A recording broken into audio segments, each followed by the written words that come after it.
Assalamualaikum warahmatullahi wabarakatuh. Kisah Nabi yang sulit untuk dimatikan. Sebagaimana yang kita ketahui, bahwa Nabi Harun alaihi salam adalah saudara dari Nabi Musa alaihi salam. Ada perbedaan pendapat di kalangan para ahli sejarah. Ada yang mengatakan bahwa Nabi Harun adalah kakak kandung dari Nabi Musa. Ada juga yang berpendapat bahwa Nabi Harun adalah kakak sepupu dari Nabi Musa, karena ayah beliau yang bernama Amron merupakan kakak dari Imran, yang merupakan ayah Nabi Musa alaihi salam. Sehingga Nabi Musa, Nabi Harun adalah saudara sepupu. Secara usia, Harun 3 tahun lebih tua daripada Nabi Musa alaihi salam. Tetapi saya lebih condong kepada pendapat yang mengatakan bahwa Nabi Harun adalah saudara kandung daripada Nabi Musa alaihi salam. Nabi Harun ini adalah seorang nabi yang memiliki kepandaian dalam berbicara. Beliau adalah seorang orator, seorang diplomat, dan pandai berdebat. Dan juga beliau sangat pandai berangkai kata-kata dalam bicara. Tetapi beliau memiliki sifat yang lebih lembut dibandingkan Nabi Musa. Nabi Musa lebih cenderung tegas. Adapun Nabi Harun vokal, tetapi beliau lebih memiliki kelembutan. Sehingga memang di kalangan Bani Israel, mereka lebih senangnya itu kepada Nabi Harun, karena sifat dan sikap yang lebih lembut dibandingkan Nabi Musa yang lebih tegas.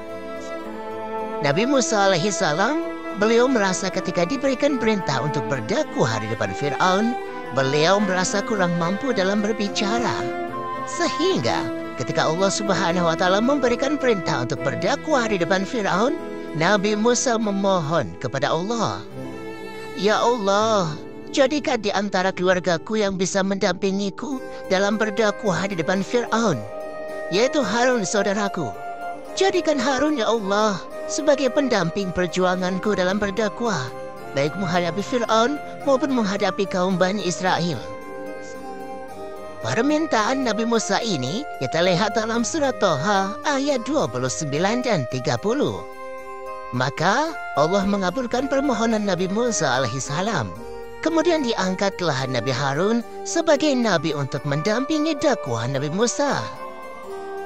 Karena dalam sejarah, memang Nabi Musa ini beliau tegas, tetapi kurang lugas dalam berbicara.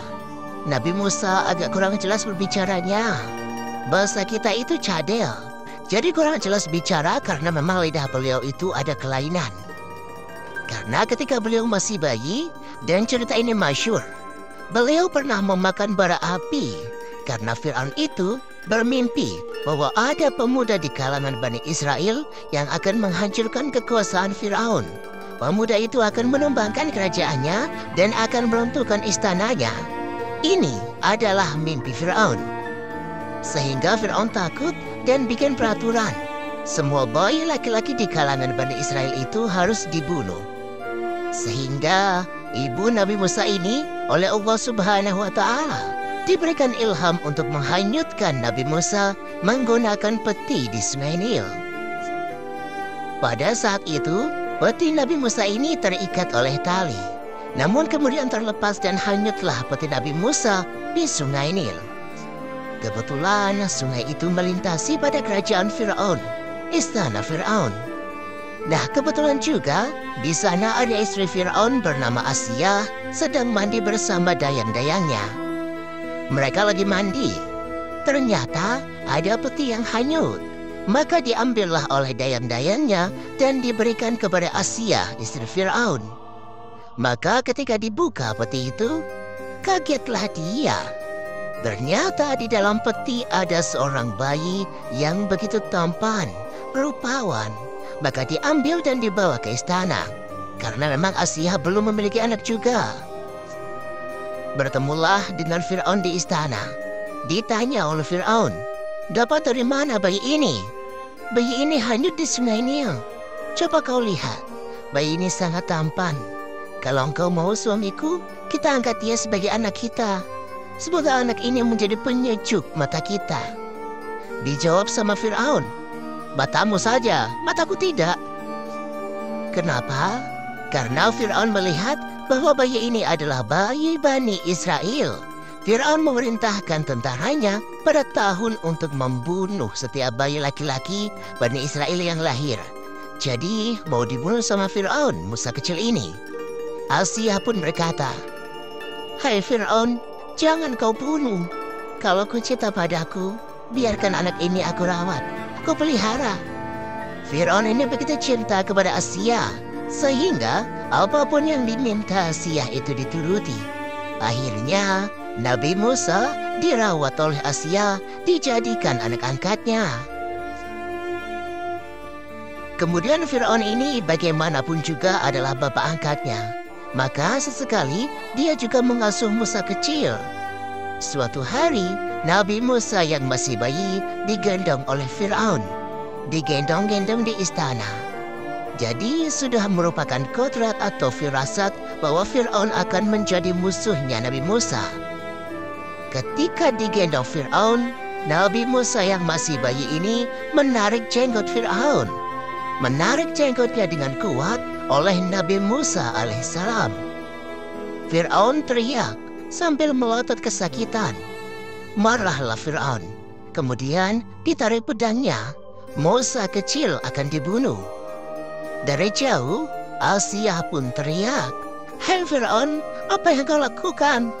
Kata Fir'aun, "Bayi ini kurang ajar. Tidak ada seorang pun yang berani menarik jenggotku kecuali bayi ini. Akan kubunuh dia."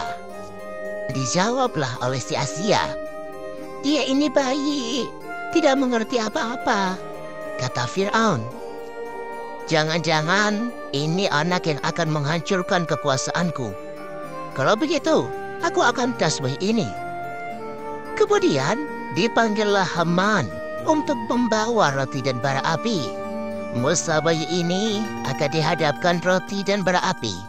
Kata Fir'aun, "Coba lihat Asia, kalau bayi ini memilih roti artinya bayi ini ajaib, maka aku akan pegal dia. Tapi kalau dia memilih bara api, berarti bayi ini layaknya bayi-bayi pada umumnya. Dia tidak mengerti." Maka ketika Musa kecil dihadapkan roti dan bara api, Musa hampir saja mengambil roti di depannya. Namun Allah mengutus malaikat mengarahkan tangannya. Dibelokkan tangan Nabi Musa mengambil bara api. Kemudian dimakan sama Nabi Musa dan menjerit Nabi Musa kecil itu kesakitan. Asia pun berkata, "Lihatlah apa yang kau lakukan. Dia ini bayi pada umumnya. Dia tidak mengerti. Kalau dia ngerti, harusnya roti yang dia pilih. Ini malah bara api." Dari sini redalah amarah Fir'aun. Semenjak saat itu, lidah Nabi Musa itu cacat, sehingga untuk ngomongnya itu pelo, kurang jelas. Sehingga beliau memohon kepada Allah Subhanahu wa Ta'ala, "Ya Allah, jadikanlah Harun sebagai pendampingku. Kalau engkau mewajibkan aku untuk berdakwah di hadapan Fir'aun, jadikan dia sebagai juru bicaraku." Maka dipenuhilah permintaan Nabi Musa. Jadikan Nabi Harun sebagai Nabi dan Rasul pendamping Nabi Musa alaihissalam. Ada satu kejadian yang menyebabkan Nabi Harun dan Nabi Musa sempat bersih tegang. Bukan cekcok ya, hanya bersih tegang. Suatu hari, selepas mereka menyeberangi Laut Merah, selamat dari Fir'aun, Fir'aun sudah mati. Maka Nabi Musa alaihissalam mendapatkan panggilan suci untuk pergi ke Bukit Tursina dalam rangka menerima wahyu dari Allah. Kata Nabi Musa, "Wahai Harun, aku titip kaum Bani Israel kepadamu. Aku dipanggil oleh Allah di Bukit Tursina untuk menerima wahyu. Jadi, tolong Harun, selama 40 hari ini, tolong kau jaga Bani Israel. Jangan sampai dia murtad ketika aku tinggalkan mereka." Dari awal, Nabi Musa ini sudah cemas dengan Bani Israel. Kata Harun, "Insya Allah Musa, aku akan menjaga mereka, membimbing mereka, selama engkau tidak ada di samping mereka." Maka berangkatlah Nabi Musa ke Bukit Tursina. Nah, di kalangan Bani Israel ini ada seorang munafik yang bernama Samiri. Samiri ini pengikut Nabi Musa, tapi munafik.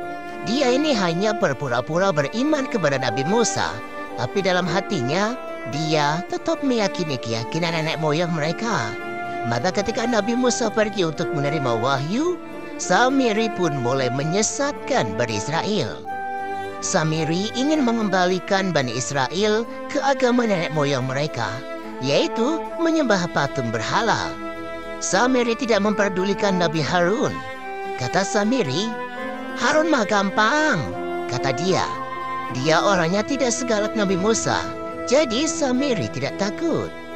Kemudian Samiri ini membuat patung yang terbuat dari lapisan emas yang menyerupai anak sapi.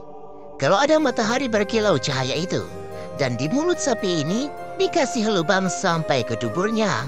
Sehingga ketika ada angin lewat, patung itu mengeluarkan suara. Mungkin seperti suara suling. Sehingga angin kalau bertiup patung ini akan menimbulkan suara. Dia letakkan patung itu di tempat yang terbuka, kemudian dipanggillah Bani Israel. "Hai orang-orang Bani Israel, kesinilah, sembah Tuhan nenek moyang kalian." Musa lupa bahwasanya Tuhannya ada di sini. Patung ini bisa bicara, lihatlah. Maka ketika angin tertiup, patung itu mendeningkan suara.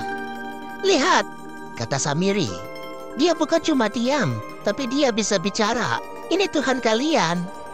Orang Bani Israel bodohnya luar biasa. Mereka tidak berpikir lagi dan langsung saja mereka bersujud. Mereka memohon kepada patung itu. Ada yang meminta uang, ada yang meminta anak, macam-macam. Mereka datang beramai-ramai. Maka ketika Nabi Harun melihat itu, Nabi Harun mencegahnya. "Wahai saudaraku Bani Israel, kenapa kalian langgar sumpah kalian kepada Musa? Kalian sudah berjanji bahwa kalian akan menjaga iman kalian sampai Nabi Musa kembali ke sini.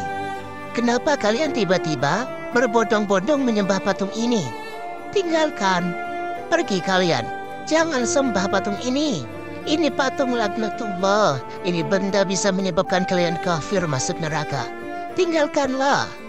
Bani Israel pun berkata, "Hei Harun, kau ngomong apa? Sudahlah, ini urusan kami. Ini adalah Tuhan yang ingin ditemui Nabi Musa. Jangan banyak ngomong." Harun pun berkata, "Wahai Bani Israel, aku diamanati oleh Musa untuk menjaga keimanan kalian. Jangan sampai kalian murtad kembali. Ingatlah kepada Allah yang telah menyelamatkan kalian dari Fir'aun. Jangan kalian menyekutukan Allah, nanti Allah murka kepada kalian, dan kalian bisa diazab dengan pedih." Diperingati setiap hari oleh Nabi Harun, pagi, siang, sore, malam. Tapi Samiri pun juga sama. Ia tiap hari mengajak mereka untuk berdoa kepada patung sapi emas itu. "Wahai saudaraku Bani Israel, ini sesembahan nenek moyang kita. Hargai mereka, sembahlah patung ini.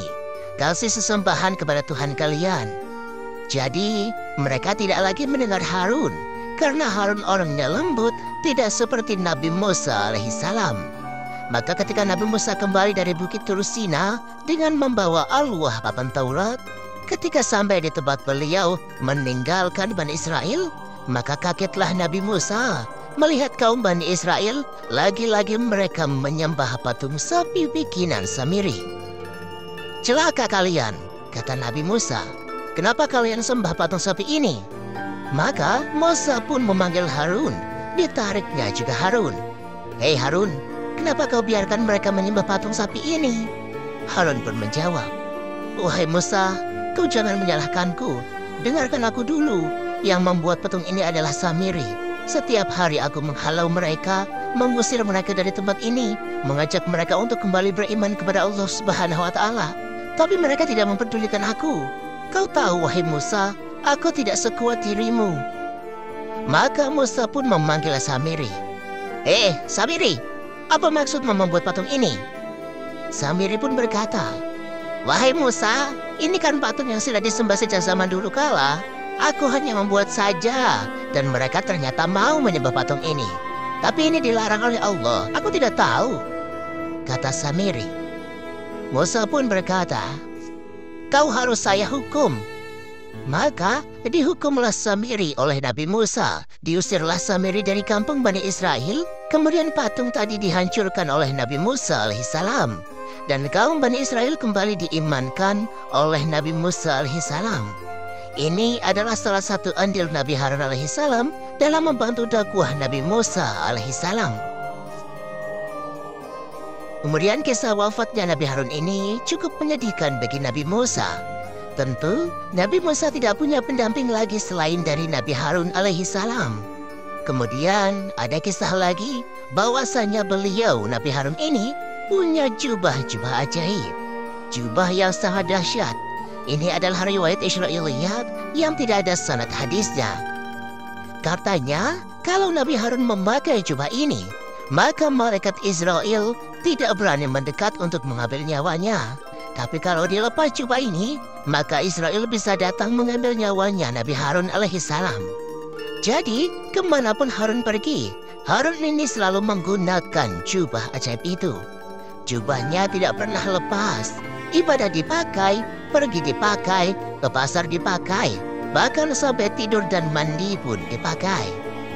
Nabi Harun khawatir kalau dilepas jubah itu, Israel akan datang dan mencabut nyawanya.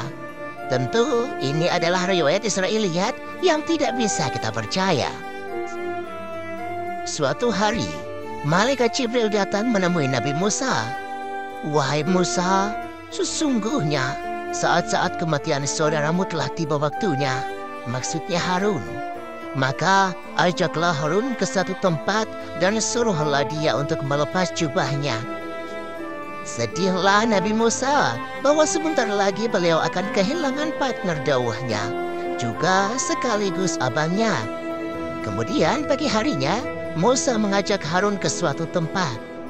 "Wahai Harun, ayo ikut aku. Kita pergi ke suatu bukit di mana tempat itu ada singgasana yang indah dan juga ada kolam pemandiannya. Allah memerintahkan aku untuk mengajakmu." "Baiklah Musa." Maka pergilah Harun dan Nabi Musa alaihissalam. Sampainya di sana, ketika melihat kolam pemandian yang indah, maka Musa pun masuk ke kolam itu. Nabi Musa pun mandi. Setelah selesai mandi, Nabi Musa menyuruh Harun untuk mandi di kolam tersebut. "Cobalah Harun, kau mandi di sini. Airnya sungguh menyegarkan." Maka Harun pun hendak mandi di kolam itu. Namun Harun tak mau melepas jubahnya. Musa pun berkata, "Wahai Harun, lepaskan jubahmu ketika engkau hendak mandi."